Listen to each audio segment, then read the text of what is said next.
ఎండలో మండితే కొబ్బరి బోండాం, ఒంట్లో కాస్త నలతగా ఉంటే కొబ్బరి బోండాం, జ్వరం వస్తే బోండాం, జలుబు చేస్తే బోండాం. సరదా కోసం కాదు, ఇదో సర్వరోగ నివారణి. అందుకే రేట్ ఎంత పెరిగినా కొబ్బరి బోండాలకున్న క్రేజ్ మాత్రం తగ్గదు. కానీ ఇక్కడే ఓ విషయం గుర్తుంచుకోవాలి. బోండాం తాగితే రోగాలు తగ్గుతాయన్నది పాత మ్యాటర్. కొత్త విషయం ఏమిటంటే రోగాలు రావచ్చు కూడా.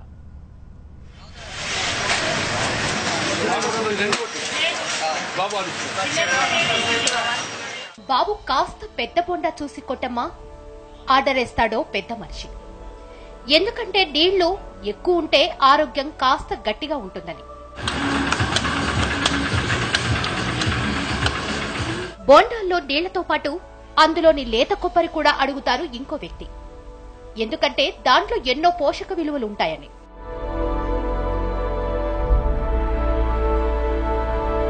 కూల్ డ్రింక్స్ లో కెమికల్స్ కలుపుతున్నారని వార్తలు వచ్చిన నాటి నుంచి చాలా మంది వాటిని వదిలేసి ప్రకృతి సిద్ధమైన కొబ్బరి నీళ్ల వైపే మొగ్గు చూపుతున్నారు. ఒంట్లో కాస్త నలతగా ఉంటే చాలు బోండం బద్దలవుతోంది. ఎందుకంటే ఇది తాగడానికి డాక్టర్ ప్రిస్క్రిప్షన్ అవసరం లేదు. కాస్తంత హెల్త్ కాన్షియస్ ఉంటే చాలు.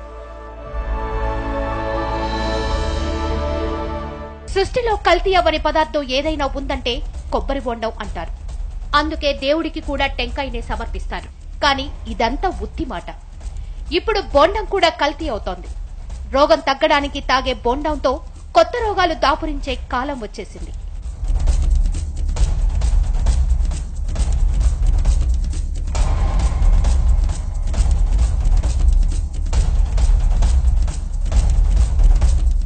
ఈ కొబ్బరి బొండాలు డేంజరస్ గా మారుతున్న ప్రదేశం ఎక్కడో తెలుసా?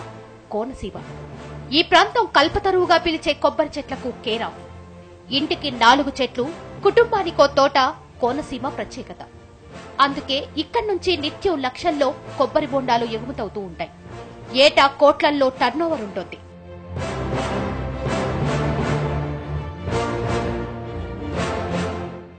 ఓవైపు సమ్మర్ సీజన్ కంటిన్యూ అవుతోంది. అంతకుముందు బోండాల వైపు కన్నెత్తి కూడా చూడని వాళ్లు ఇప్పుడు రోజుకు 2-3 లాగించేస్తారు. ప్లాస్టిక్ బాటిల్స్ లో లీటర్లకు లీటర్లు పార్సిల్ తీసుకెళ్తారు. టోటల్ గా మిగతా కాలంతో పోల్చితే సమ్మర్ బోండాలకు డిమాండ్ ఫుల్లుగా ఉండే సీజన్. కోనసీమ నుంచి సుదూర ప్రాంతాలకు రోజు లారీల్లో బోండాలు ఎక్స్పోర్ట్ అవుతూ ఉంటాయి. కానీ పంట చూస్తే అంతంత మాత్రం. ఈ సమస్యకు విరుగుడుగా తెరపైకి వచ్చిందే కల్తీ. ఇది మనం ఊహించలేని కల్తీ. కెమికల్స్ తో చేస్తున్న అచ్చమైన కల్తీ. బోండాం బోండంగానే ఉంటుంది. మన కళ్ల ముందే దాన్ని చెక్కుతారు కూడా. కానీ లోపల నీళ్లలో మాత్రం డేంజరస్ కెమికల్స్.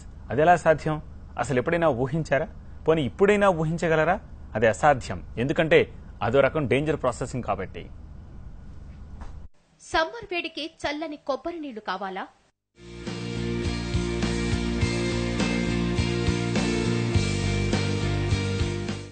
మన కళ్ల ముందే చెక్కిన బోండంలో కల్తీ లేందని ఫిక్స్ అయ్యారా?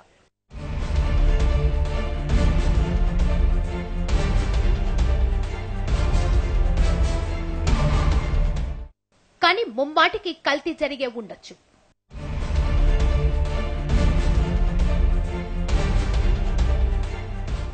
దాన్ని గుర్తించడం అసాధ్యం. అవును, కొబ్బరి బొండంలో ఉన్న డేంజరస్ కెమికల్స్ ను గుర్తించడం అసాధ్యం. ఎందుకంటే దీన్ని కలిపేది బోండం విక్రయిస్తున్న వ్యాపారి కాదు, ట్రాన్స్పోర్ట్ చేస్తున్న లారీల వాళ్లు కాదు. చెప్పాలంటే పుట్టుకతోనే కల్తీ బోండం మార్కెట్లోకి వస్తోంది.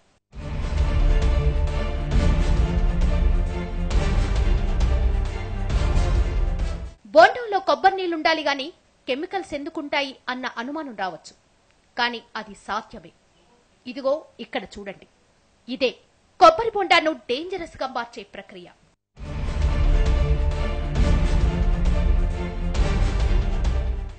ముందుగా కొబ్బరి చెట్టుకు పాదు ప్రాంతంలో తవ్వుతారు. తల్లివేరు ఎక్కడుందో వెతికి పట్టుకుంటారు. ఆ తర్వాత ఓ కవర్లో ఈ లిక్విడ్ పోస్తారు.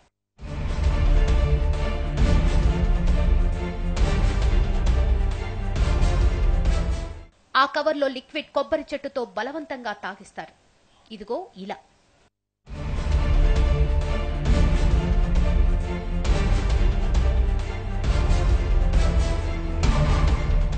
నేరుగా తల్లివేరుకు ఈ లిక్విడ్ ను అందించడం వల్ల ఆ కవర్ 2 రోజుల్లో ఖాళీ అవుతుంది. ఇంతకీ ఇదేంటో తెలుసా? మోనోక్రోటోపాస్.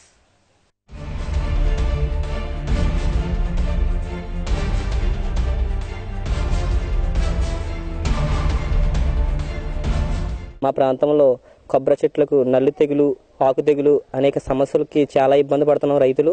అలాగే వ్యవసాయం డిపార్ట్మెంట్ వారు అడగగా వాళ్ళు మోనోక్రోటోఫాస్ అలాగే వాటర్ 10 ml మోనోక్రోటోఫాస్ కొంచెం వాటర్ కలిపి కవర్లో వేసి తల్లివేరు కట్టినట్లయితే సమస్య పోతుందని చెప్పారు. అలాగే మేము ప్రాంతం అంతా అలాగే వాడుతున్నాం. ఇవాళ నల్లి తెగులు, ఆకు తెగులు చాలా మటుకి తగ్గింది. చెట్లకు చీడ, పిందె రాలిపోవడం వంటి సమస్యల నుంచి బయటపడటానికి ఈ పద్ధతిని అనుసరిస్తామంటున్నారు రైతులు. కానీ అసలు ఆ సీన్ వేరు. ఇలా మోనోక్రోటోపాస్ ను చెట్టుకు సమృద్ధిగా అందించడం వల్ల చిన్న పిందె కూడా 10 రోజుల్లో బోండంగా మారి కోతకు సిద్ధమవుతోంది. అంటే పిందె రావడం వరకే చెట్టు ఇష్టం. ఆ తర్వాత అదెప్పుడు బోండం కావాలన్నది మాత్రం రైతుల ఇష్టం.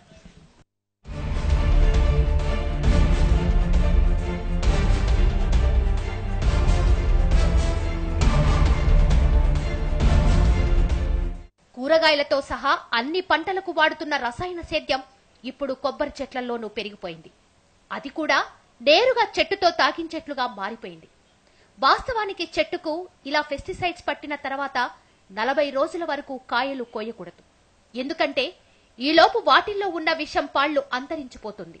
కానీ ఆదాయం కోసం రైతులు దాన్ని 10 రోజుల్లో కోసేసి మార్కెట్లోకి వదులుతున్నారు.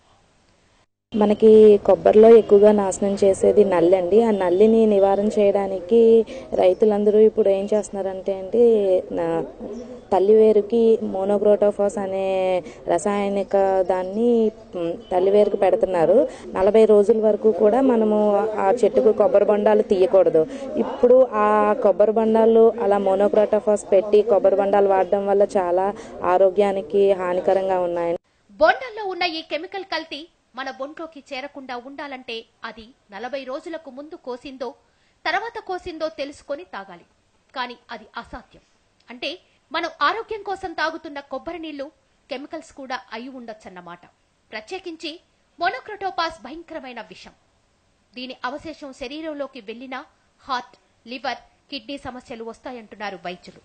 మోనోక్రోటోఫాస్ అంటే ఏంటి? అదొక పెస్టిసైడ్ అండి. దానివల్ల మనుషులకి, పక్షులకి అందరికీ ప్రమాదమే. అది మనకి హార్ట్ని డ్యామేజ్ చేస్తుంది. It's a కార్డియోటాక్సిన్. ఏంటంటే హార్ట్ టిష్యూస్ అందరినీ ఇది చంపేస్తుంది. సో దీనివల్ల చాలా ప్రమాదం. మనకు తెలీదు ఇది 40 రోజుల తర్వాత వచ్చిన బొండమా, ముందు వచ్చిన బొండమా. సో ఇది మనకు నివారించడానికి ఏ కొలతలు లేవు. సో బొండాలు అమ్ముతున్నారు, తాగేస్తున్నాము, వ్యాధి పడుతున్నాం. ఈ విషయం బయట ప్రపంచానికి పెద్దగా తెలియదు.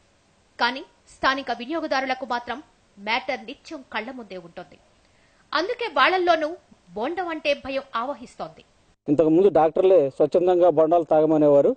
దాన్ని ప్రేరేపించుకుని చాలా మంది పేషెంట్లు బొండాలని సేవించి స్వచ్ఛమైనటువంటి బొండాన్ని కూడా ఈ రోజు విషపూరితమైనటువంటి విష పదార్థంగా స్లో పాయిజన్ గా తయారై. వాస్తవానికి రైతులు చెప్తున్న చీడపీడలు సోకకుండా ప్రత్యామ్నాయం కూడా ఉంది. అదే వేప నూనె.